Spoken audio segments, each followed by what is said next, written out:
Boa noite a todos vocês que nos seguem. Estamos aqui em Bom Retiro, é um bairro delicioso de Curitiba.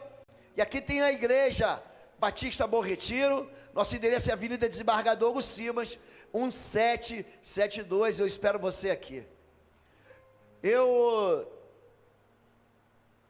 Lendo a palavra de Deus, meditando essa semana no livro dos Salmos, um livro que particularmente ele é especial para mim. Um livro que eu já escrevi sobre esse livro. Um livro que é uma coletânea. Na verdade, ela é fatiada por 5 outros livros, são 5 livros. E eu peguei a última porção desse livro maravilhoso. O judeu chama de Terrilim. É um livro de cânticos ali, ele foi juntado, ele foi por ordem de Davi. As coleções de músicas foram colocadas dentro desse livro, e ele serve como serve hoje o cantor cristão, já serviu muito mais do que serve hoje, a harpa cristã em algumas denominações, e são orações, na verdade, que sobem para Deus, mas que vieram do coração de Deus. E hoje eu quero tratar de um salmo que marcou a minha vida, um salmo que fala do nome do Senhor, um salmo que reclama a promessa do Senhor, um salmo que tem esperança no Senhor. O salmo fala sobre o nome, sobre todo o nome. Diz assim o Salmo 121, de 1 a 8: levanto os meus olhos para os montes e pergunto: de onde me vem o socorro? O meu socorro vem do Senhor, que fez os céus e a terra. Ele não permitirá que você tropece. O seu protetor se manterá alerta, sim. O protetor de Israel não dormirá. Ele está sempre alerta. O Senhor é o seu protetor, como sombra o protege. Ele está à sua direita. De dia o sol não ferirá, nem a lua à noite. O Senhor o protegerá de todo mal, protegerá a sua vida. O Senhor protegerá a sua saída e a sua chegada, desde agora para sempre. O autor, movido pelo Espírito Santo, é Davi, um rei que era um general sensível à voz do Senhor, um rei que passa por um momento muito difícil.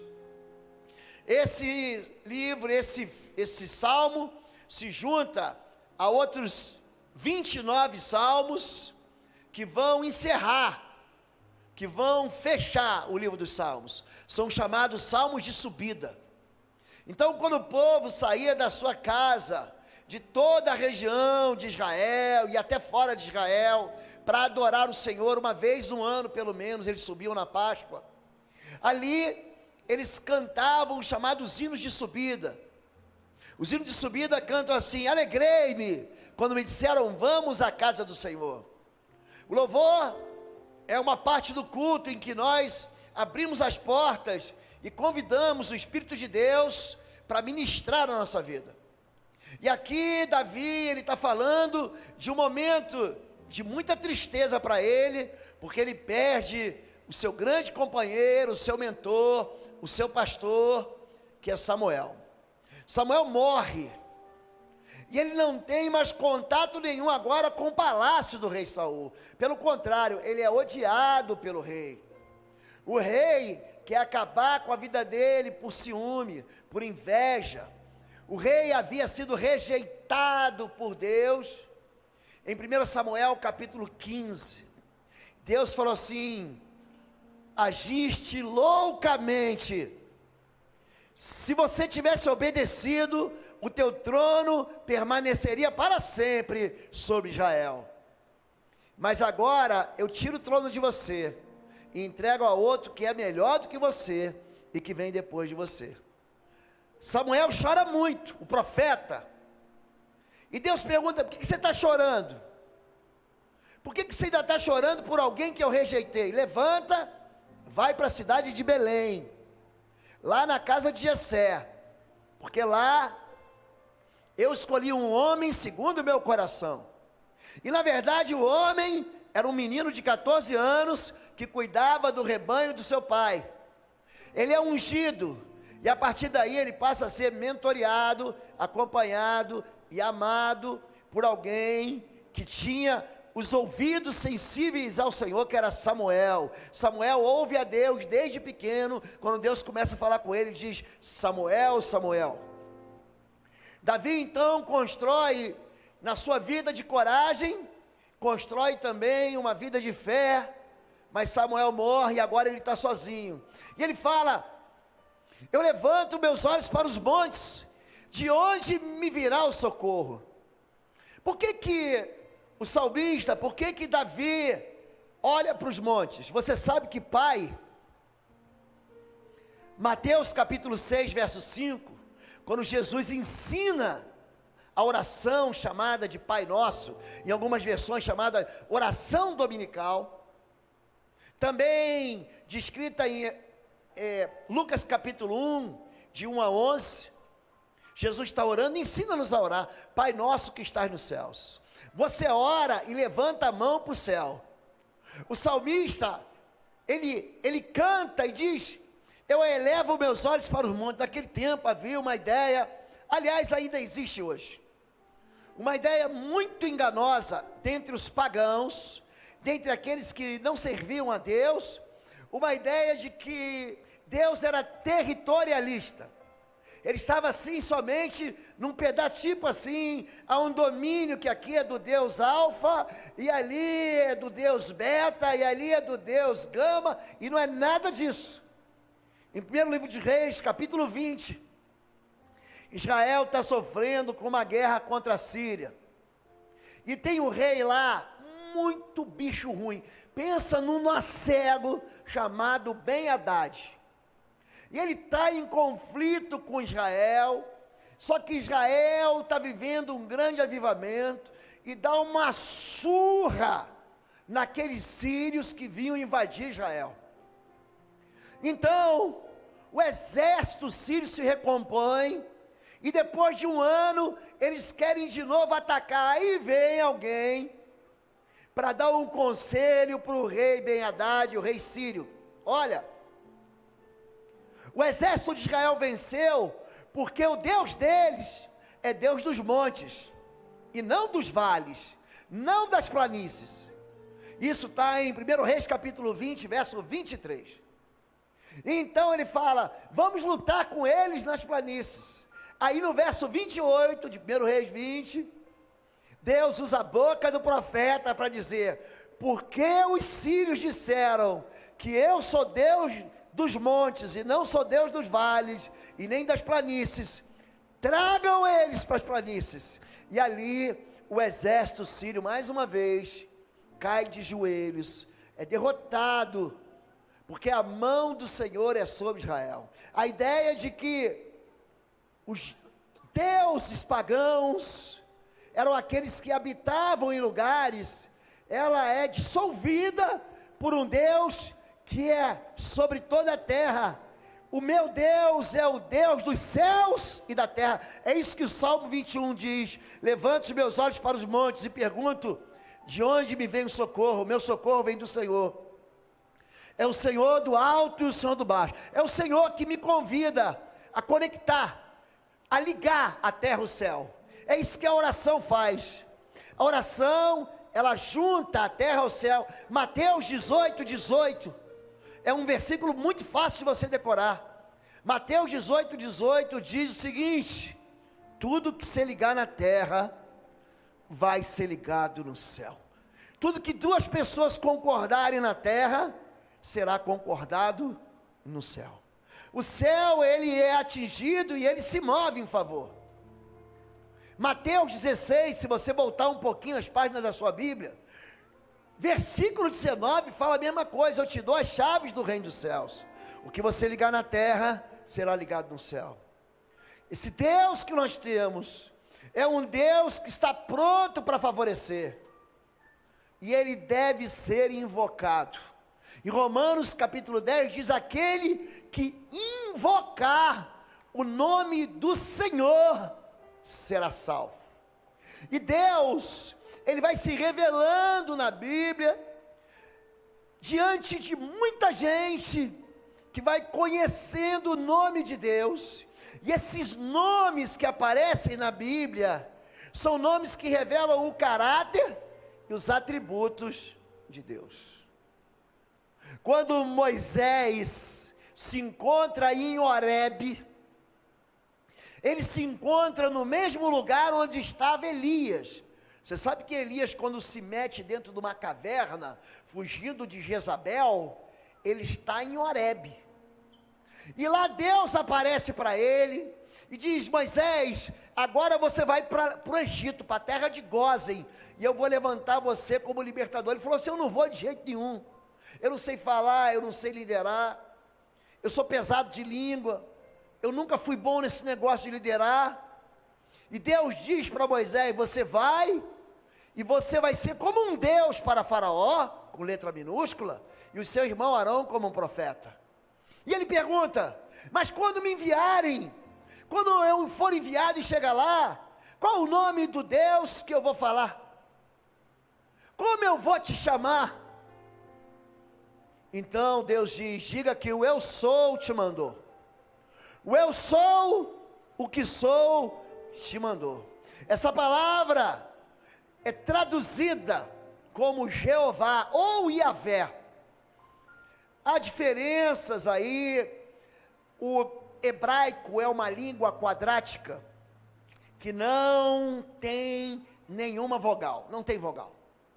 Eu fiz grego por 3 anos, e eu digo para você, o grego não é tão difícil se você comparar ao hebraico, porque o hebraico, ele tem uns pontinhos, que são sinais chamados de maçoréticos, e ali você dá o A, o E, o E fechado, o O aberto. Então é uma língua muito mais complexa do que o grego. E ali esse tetragrama, quando foi transliterado para o português, YHWH, nós chamamos Jeová ou Yahvé. E ele diz: eu sou o que sou. Eu sou um Deus que era, que é e que será eternamente. À medida com que as pessoas vão se encontrando com Deus, Abraão se encontra com Deus no capítulo 14, e ali ele vence aqueles 5 reis que capturaram Ló. Ele se encontra com Melquisedeque, sacerdote de Salém. Na verdade, ele já era sacerdote de Jerusalém, e ali ele diz que Deus é altíssimo. O Deus é Deus altíssimo, é o mesmo Deus do Salmo 91, que diz: aquele que habita no esconderijo do Altíssimo, a sombra do Onipotente descansará. Abraão, de novo, ele tem um encontro com Deus, mas antes dele, a escrava dele, a concubina dele, Agar, vai para o meio do deserto, passando sede, fome, se distancia do filho, coisa dos 300 metros, e fica ouvindo o menino chorar. Então ali Deus se revela para Agar, e o nome de Deus ali é El-Roi, ou seja, o Deus que me ouve. Eu vi o choro do menino. No capítulo 17, Abraão se encontra de novo com Deus, e ali naquele encontro com Deus, ele recebe o nome de El Shaddai, ou Jeová Shaddai, o Deus Todo-Poderoso. Esses nomes, eles vão dando significância, e eles vão revelando quem é Deus. Salmo 23, todo mundo sabe: o Senhor é meu pastor. A tradução ali é de uma palavra chamada Jeová Raá, Deus meu pastor, o Senhor meu pastor. O Salmo 24, Deus é meu juiz, Jeová Tsiknendu, Deus é o meu juiz. Em Jeremias 23, perdão, Deus é o Jeová Sabaote, é o Senhor dos exércitos.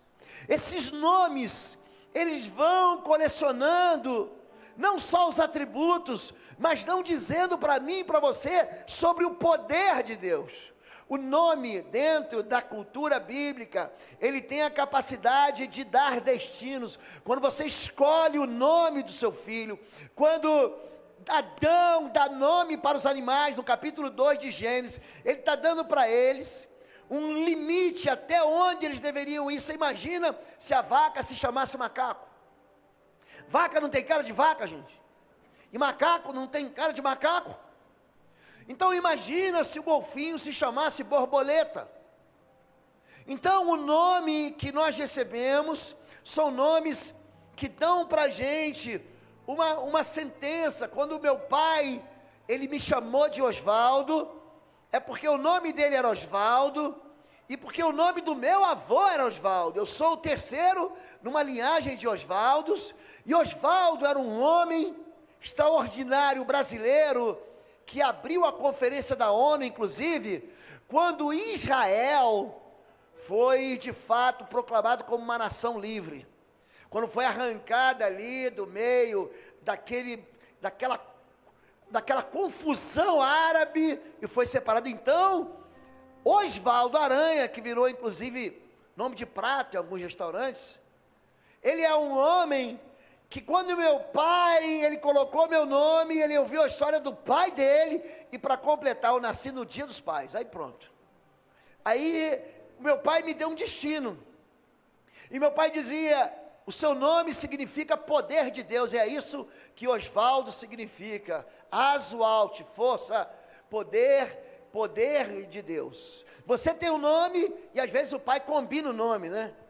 Junta o nome do tio que ele gosta, com o nome do outro parente, e faz aquelas coisas que só no Brasil tem. O que significa? Eu não sei. É metade do nome da mãe, mas sem o feminino, metade do nome do pai, que aí forma o masculino, e vice-versa. Deus, ele fala para a gente, não tome o nome do Senhor teu Deus em vão, porque Deus não terá por inocente aquele que tomar o seu nome em vão. Êxodo capítulo 20, verso 6. Em Levítico capítulo 13, ele fala o seguinte, não jure falsamente pelo meu nome. Em Deuteronômio 18, Deus diz, ai daquele que diz assim diz o Senhor, e usa o nome do Senhor, sem a palavra do Senhor. Então existe, dentro da característica do nome, existe algo que aponta, e quando você lembra o nome, você lembra o poder de Deus. Abraão sobe com um menino, e lá ele conhece o Jeová Jireh, o Deus da provisão. É por isso que em João 8, Jesus diz, Abraão viu os meus dias, e se alegrou. Ele viu um cordeiro, preso pelos chifres, e ali ele viu, então, ele teve uma visão de quem? Daquele que viria para nos substituir na morte. Quando a gente fala sobre invocar o nome do Senhor, nós nos lembramos de Deus nos tempos da agonia. O Salmo 50, verso 15 diz, invoca-me no dia da angústia, e eu te livrarei, e tu me glorificarás. E aí há um problema. Qual é o problema? É o problema de você só buscar a Deus depois que o leite está derramado, depois que o caldo tornou. E Deus é um Deus que quer caminhar com a gente todo dia. Aliás, Deus, Ele não é só Deus dos grandes problemas. Deus é um Deus que caminha ao nosso lado. O salmista vai dizer isso, tu serás como minha sombra direita. Eu estou caminhando aqui em cima, e a minha sombra caminha do meu lado, ela não desgruda de mim. Então ele dá para a gente uma ideia de que aquilo que está projetado do nosso lado, é como Deus do nosso lado. Mas ele quer que a gente participe de tudo, no dia a dia, e daquilo que é pequeno. São detalhes da nossa vida, que nós temos que entregar ao Senhor. O pão nosso de cada dia, nos dai hoje. A gente entrega para Deus aquilo que a gente acha que a gente pode fazer, aquilo que a gente sabe que não pode fazer, e aquilo que também é impossível. Invoca-me no dia da angústia. Esse é o momento da experiência com Deus. O momento da experiência com Deus é quando você está agoniado, é quando você está angustiado, é quando você está sofrendo, é quando você está num beco sem saída. É ali que você conhece Deus, porque Deus é um Deus que te visita, que me visita no tempo da agonia. Elevo meus olhos para os montes, Da onde me virá o socorro? A pergunta, ela tem uma resposta. A resposta está onde? Na confiança no nome do Senhor. Salmo 20, verso 7. Alguns confiam em carros e outros em cavalos, mas nós confiamos no nome do Senhor, nosso Deus. Você conhece alguém que você fala assim, nosso irmão aqui é pedra no vento, você pode confiar. Esse irmão aqui, se ele falou, está falado. Sabe alguém assim que é digno de honra? Quarta-feira passada eu preguei sobre o princípio da honra, aqui no Quarta-feira. Uma pessoa que tem honra, a palavra dele tem peso. Se ele diz que é porque é. Se ele diz que viu, ele é testemunha fiel de que ele viu de verdade. A palavra dele tem peso no tribunal. O testemunho dele, quando ele fala, você sabe que não é fake news. Quando ele fala, você sabe que ele não está dando uma bola fora, você pode confiar. A honra é um peso que é atribuído de responsabilidade a alguém que você já conhece. E aqui ele diz que apesar de você estar em guerra, uns na guerra confiam em quem? Em carros e cavalos, mas nós confiamos em quem?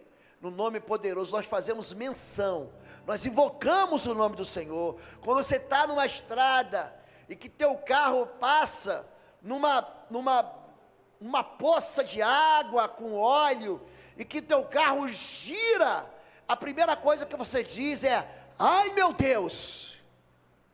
Você invoca o nome do teu Deus, ai meu Jesus, me socorre meu Deus. E esse Deus que você chama pelo nome, ele diz, me invoca na angústia, porque eu te livrarei.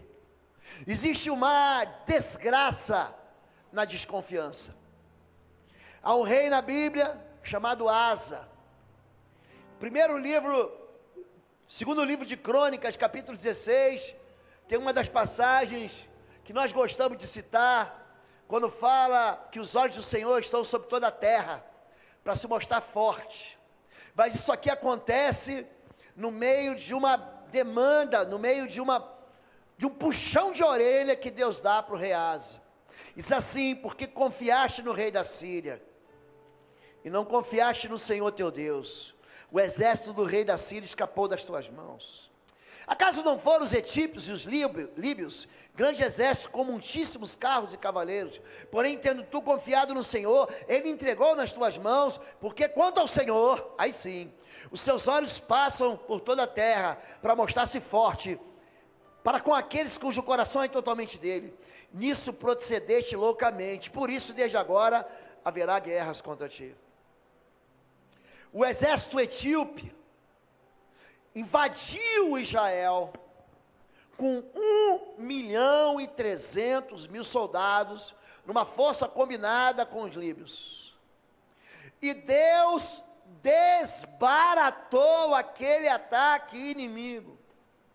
O rei Asa teve uma experiência com Deus, como outros reis, como o rei Josafá também teve, segundo Crônicas 20, daqui a pouquinho.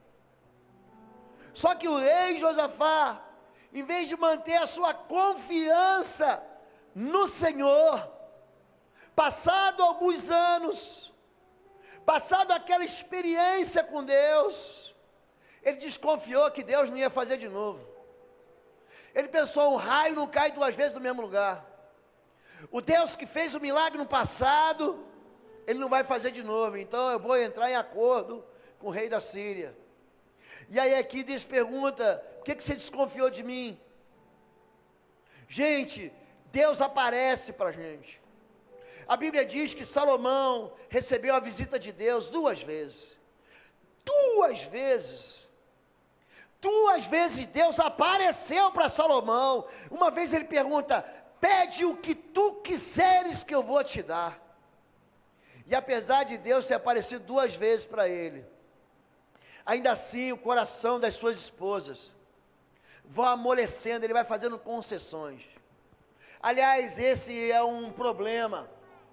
Nós somos batistas, E nessa ideia de mudar a estética de culto, como nós fizemos, para dar noção de profundidade, ser pinta de preto, isso não significa nem liberdade para pecar, nem libertinagem. Nós não fazemos concessões quando o assunto é santidade e quando o assunto é pecado. Porque o que destrói famílias, o que destrói vidas, o que destrói igrejas é justamente o pecado. E Salomão, ele começou a pensar, aquele homem sábio, qual é o problema? Eu vou ter que levar ela para adorar o deus pagão dela lá em Moabe, então eu já coloco uma peça de idolatria aqui no leste de Jerusalém. Isso vai irritando o coração de Deus, porque Deus é o único Deus. Não é que há um monte de deuses e Deus é o melhor Deus, não é isso. Isaías 45, verso 22, diz que há um só Deus, e os outros são falsificações, são desvios. Em 1 Coríntios capítulo 10, isso é claro, todo sacrifício que é feito a um ídolo é feito a um demônio. Não existe por trás do ídolo nenhuma força que pode ser manipulada. Não adianta você querer, de alguma maneira, controlar o favor do mundo espiritual. Você não vai controlar. Oi, gente, um rápido intervalo. Você que ainda não é membro, seja membro do canal para nos abençoar. Dá um like, compartilha. E se você quer crescer em libertação e batalha espiritual, vai lá na nossa loja www.institutoexodo.com. Os nossos livros estão lá que vão fazer você crescer nessa área e se tornar um valente na batalha. Deus te abençoe. E é isso que o salmista está querendo mostrar para a gente. Ele vai repetir no Salmo 121 a palavra: Senhor, de onde me vem o socorro? Meu socorro vem do Senhor que fez os céus e a terra. Ele vai repetir que o Senhor, esse que nós invocamos, esse cujo nome é Jeová, esse que se fez carne, esse Jesus, ele se apresenta, e ele cita o nome dele 7 vezes falando: eu sou. Eu sou.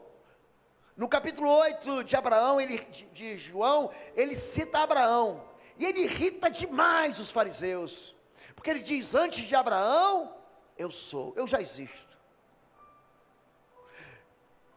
Quando falamos sobre o caráter de Deus, Hebreus 6,18, porque por 2 coisas imutáveis, nas quais é impossível que Deus minta. Aliás, há 2 coisas que é impossível para Deus. É bom você aprender. É impossível Deus mentir. Deus é todo poderoso? É. Mas tem coisa que ele não pode. Ele não pode mentir e não pode negar-se a si mesmo. Não pode. E aqui Hebreus 6 diz que é impossível que Deus minta. Por isso tenhamos a firme consolação nós, os que pomos nosso refúgio em reter a esperança proposta. Ele está falando, sabe de quê?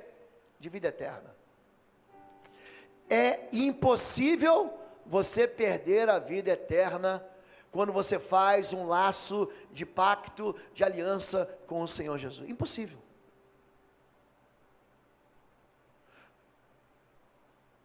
Quando a palavra de Deus fala sobre salvação, diz que Deus é poderoso para salvar perfeitamente aqueles que se aproximam dele através de Jesus Cristo.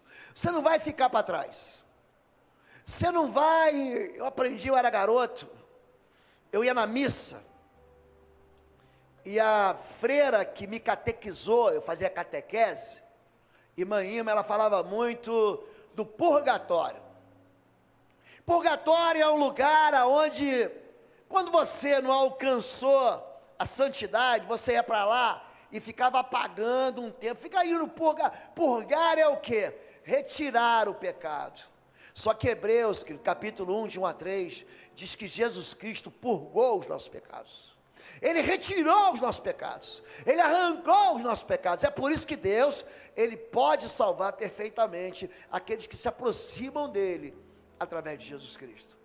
Então, esse Deus que não muda, ele tem um caráter que ele não sofre variação.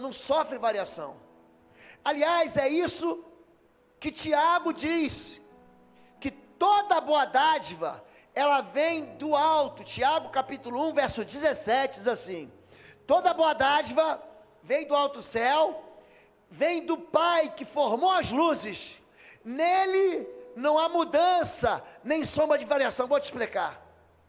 As nuvens no céu fazem sombras, as sombras das montanhas fazem sombras, e à medida com que a terra gira em torno do sol, você sabe que o mover da luz vai acontecendo, aí o que vai acontecendo? Aquela nuvem, aquela sombra que te protege, daqui a pouco não te protege mais. Já aconteceu com você? Você está sentado num lugar, ai que sombrinha boa, ainda mais nesses dias quentes de Curitiba, ai que sombrinha boa, aí daqui a pouco vai passando o movimento, vai passando o tempo, e o movimento do sol, e o nosso movimento da terra, aquela sombra vai se mudando, há uma variação. Em Deus não. Tudo que é bom, vem de Deus. O mesmo Deus que formou os luminares, que formou as estrelas.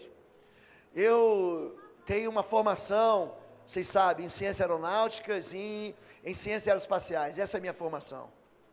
O nosso sistema solar tem mais de 200 luas, você sabia disso? 200. Deus que fez essas luas, um dos planetas, não lembro se é Saturno, tem mais de 70 luas para ele, a gente tem uma só. A gente tem uma só.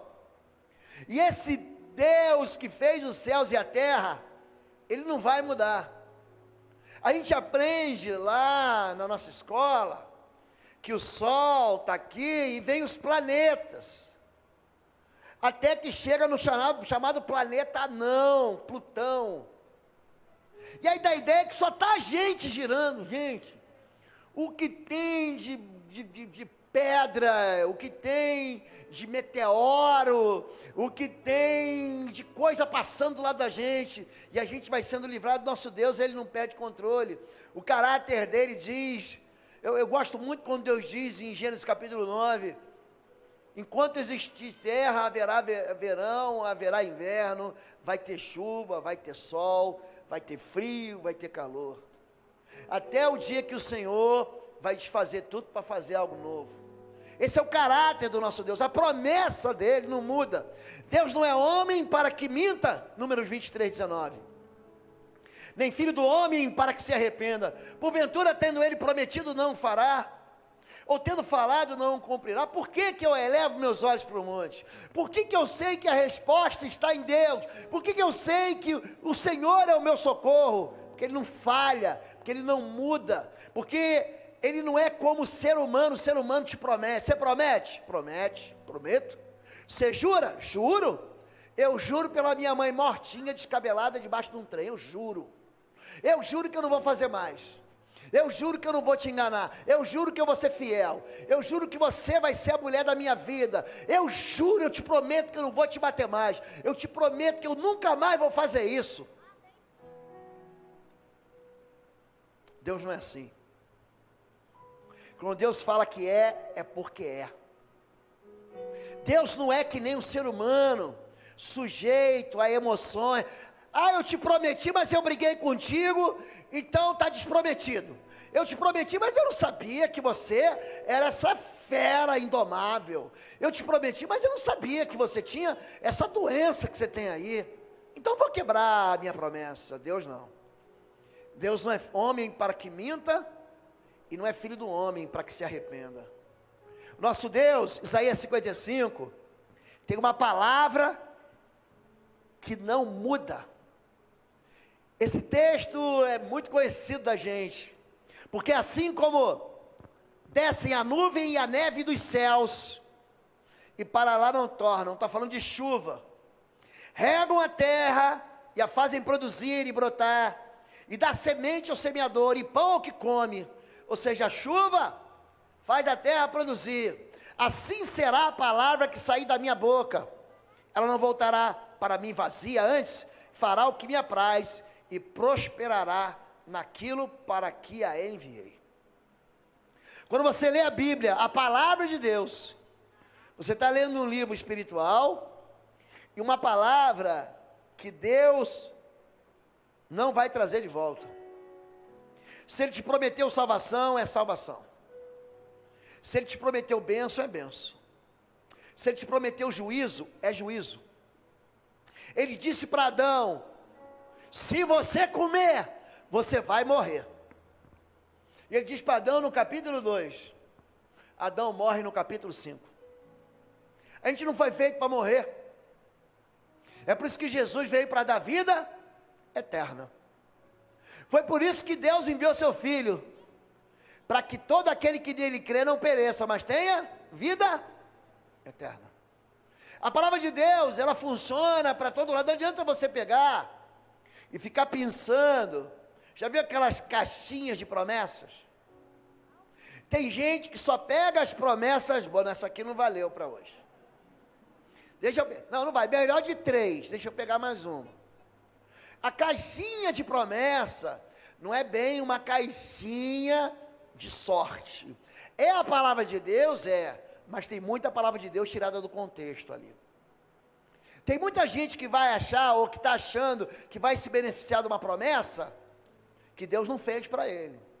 Como se Deus tivesse assinado um cheque em branco, e entregasse na sua mão. Não é nada disso.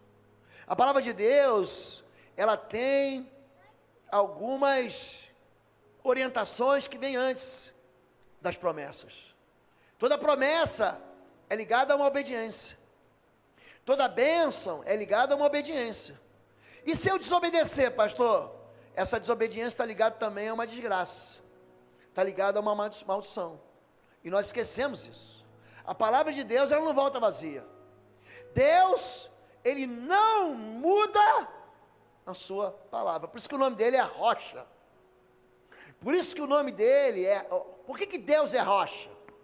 Por que a igreja está afirmada sobre a rocha? Sobre essa rocha, eu vou edificar a minha igreja. Que rocha? A revelação de que Jesus é o Cristo. É uma rocha. Ele é o Messias. Nós não estamos esperando mais ninguém não, gente.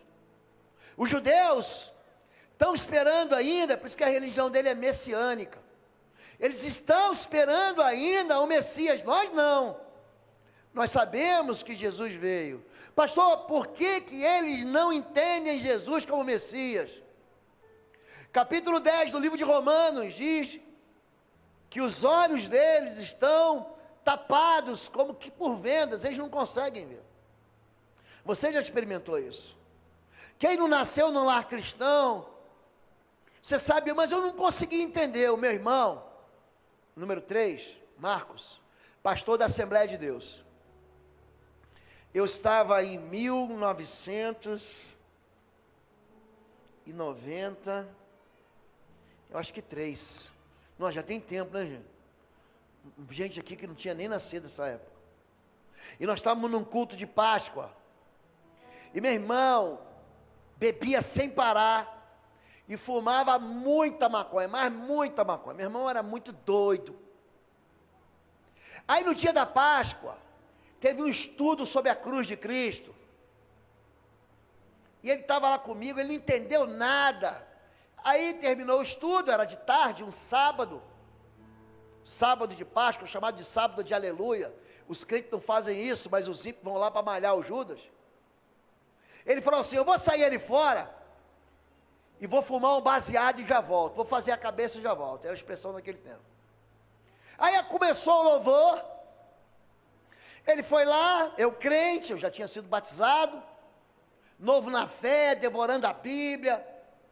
Aí ele sentou de novo do meu lado, o pastor começou a pregar, e com 15 minutos de sermão ele falou assim: agora que eu entendi. Você acredita nisso? Não estou incentivando ninguém a usar droga, hein? Ó, gente, estou aqui, agora que eu vi, pastor Daniel Eiras, da Cristolândia, uma honra ter o senhor aqui com sua esposa, seu filho. Olha para mim aqui. Maconha é irritante do sistema nervoso central. Vou falar aqui, Datena, fecha em mim aqui. Eu quero que todo mundo veja isso aqui. Ah, pastor, mas a maconha tem lá um canabinoide. Maconha tem 100 canabinoides, 99 nocivos. Tem um chamado canabidiol que eles tiram para ajudar em algumas terapias. O resto vai desgraçar a tua vida. Então não pega esse testemunho como engraçado, não. Meu irmão sofreu muito, muito, para hoje estar onde ele está. Mas a venda nos olhos de Israel era assim, que nem a nossa. Eu não entendi o evangelho até que um dia o Espírito Santo vai e abre tudo para a gente. Eles não entendem que Jesus é Deus. É por isso que Jesus diz: Jerusalém, Jerusalém, vocês matam os profetas. Pega Mateus 23, vocês apedrejam os que te são enviados. Eu quis você perto de mim, eu fiz de tudo, eu mandei gente, eu mandei um cardápio profético. Olha, eu mandei para vocês Moisés, eu mandei para vocês Elias, Eliseu, Isaías, Jeremias, Daniel, Oséias. Eu te mandei um monte de profetas. Vocês apedrejaram, perseguiram, expulsaram. Agora vocês estão expulsando o Filho de Deus também. Vou dizer para vocês: a casa de vocês vai ficar deserta, até que digais bendito o que vem em nome do Senhor. O nosso Deus tem uma palavra que não muda, é por isso que vale a pena levantar os olhos para os céus. O propósito de Deus não muda. Jesus Cristo é o mesmo ontem, e hoje, e eternamente. Mas este, porque permanece eternamente, tem um sacerdócio perpétuo. Aqui em Hebreus 13, na verdade, em Hebreus 8, 9 e 10, ele fala o tempo todo sobre o sacerdote, se o diz Jesus Cristo, um sacerdócio da nova aliança, da superior aliança, do sangue da nova aliança. Gente, a promessa de Deus não fica velha. Elevo os meus olhos para os montes. De onde vem o meu socorro? Sabe qual é a resposta para a minha vida e para a tua vida? Meu socorro vem do Senhor.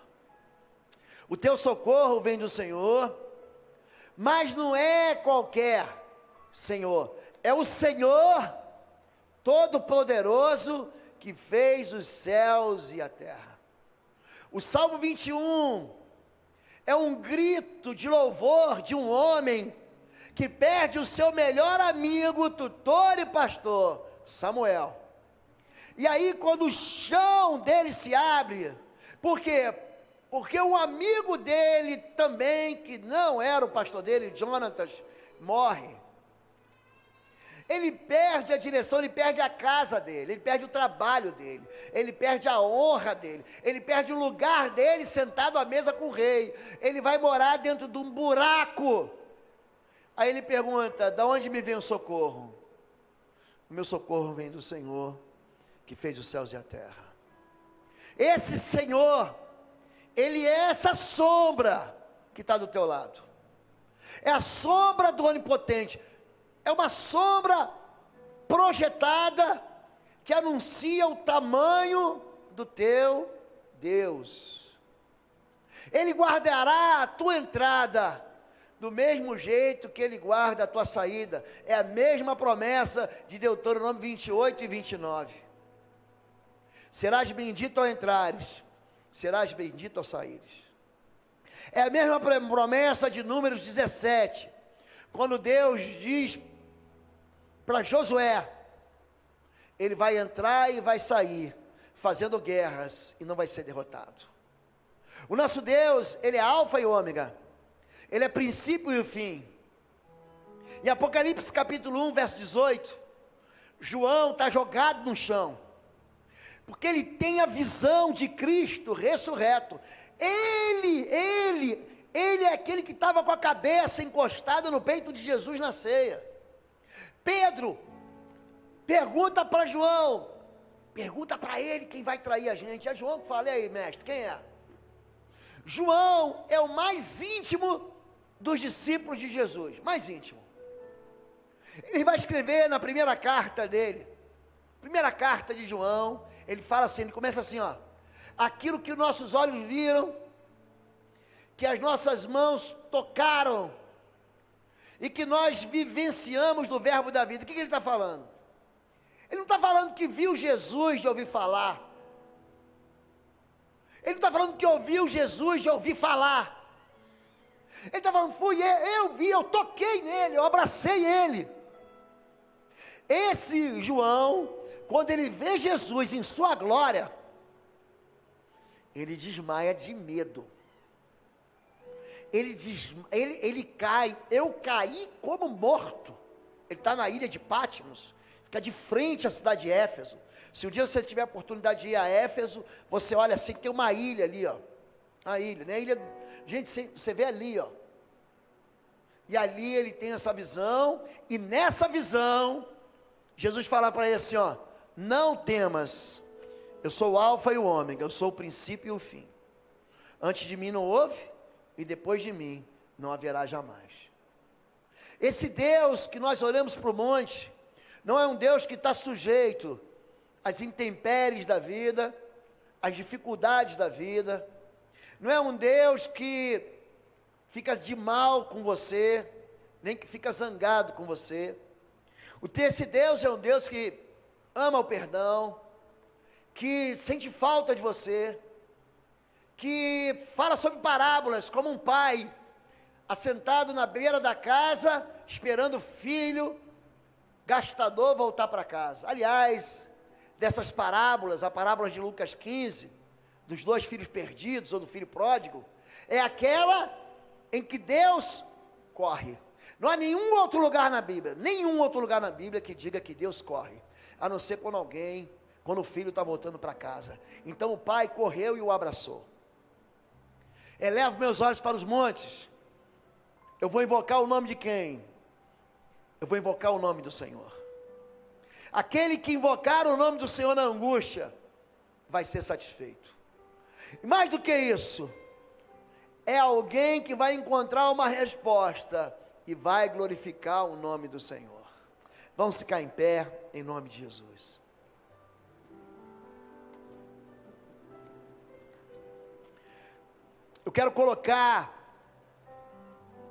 Eu queria que você colocasse essa palavra como uma semente dentro do teu coração, para fazer você frutificar em fé. Não desconfie de Deus.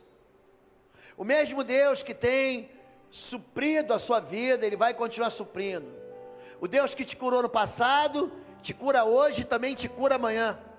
O Deus que coloca o pão sobre a sua mesa hoje, Ele coloca a cada dia.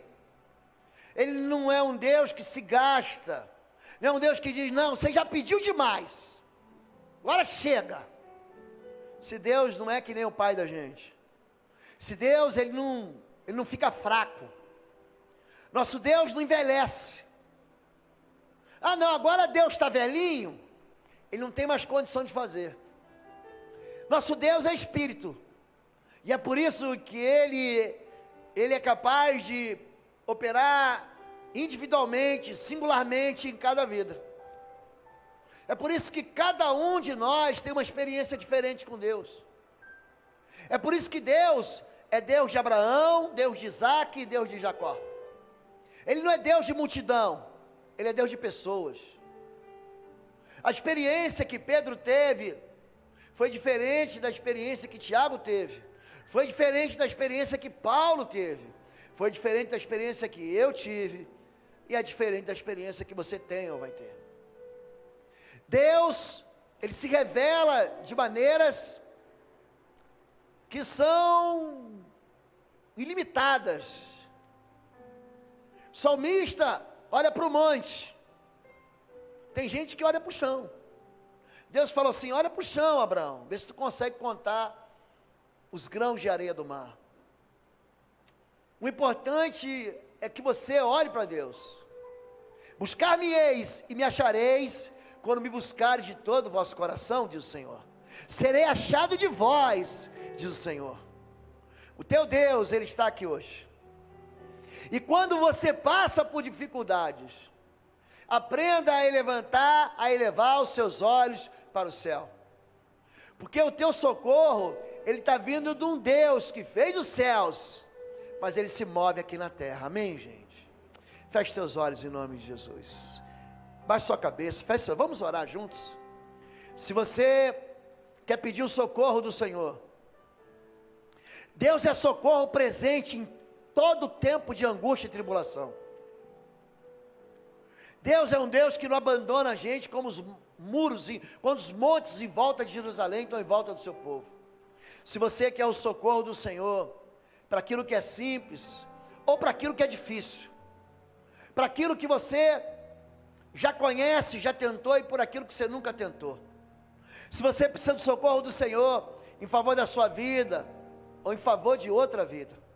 Se você busca o socorro do Senhor, porque você não tem mais ninguém para apelar, você está exatamente onde Deus quer que você esteja.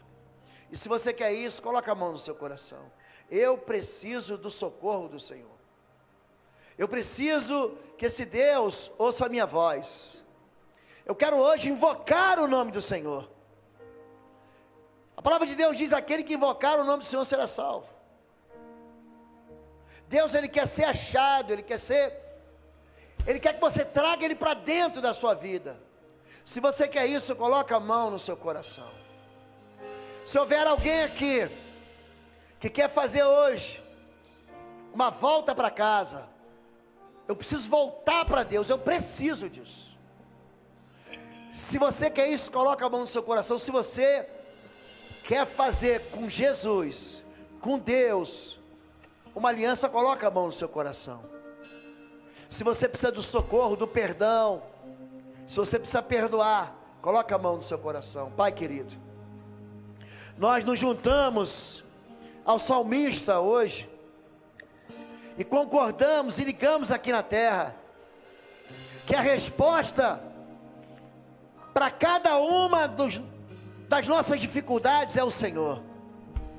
O nosso socorro vem do Senhor, que fez os céus e a terra. Toda a nossa esperança, ela fica depositada em Ti. Nós temos trabalhado, nós temos nos esforçado, nós temos caminhado e buscado a Tua presença, mas nós sabemos que do Senhor, que fez os céus e a terra, vem o nosso socorro. Hoje, nós entregamos a Ti pessoas, Pai, sofrendo, chorando, mas também gente feliz, alegre. Pessoas que precisam de satisfação e outras que estão satisfeitas. Gente que tem Te buscado em todo o tempo e que tem olhado para o lado, porque Tu és sombra à direita. Pai, que essa palavra imutável, cheia de promessas, Pai, cheia de recompensas para aquele que crê, se cumpra na vida dos Teus filhos. Que eles entendam, Pai, que ainda que haja dor, que ainda que haja dificuldades, espinhos, ainda assim, Pai, Tu és Deus que atravessa conosco vales, mas também está conosco nas montanhas. Tu és Deus, Pai, que não estabelece um território. O Teu Espírito, Pai, passeia por toda a terra. Os Teus olhos passeiam por toda a terra. Então hoje, Deus, vem se fazer forte, forte, Pai, nas nossas vidas. É o que nós oramos em nome de Jesus. Amém.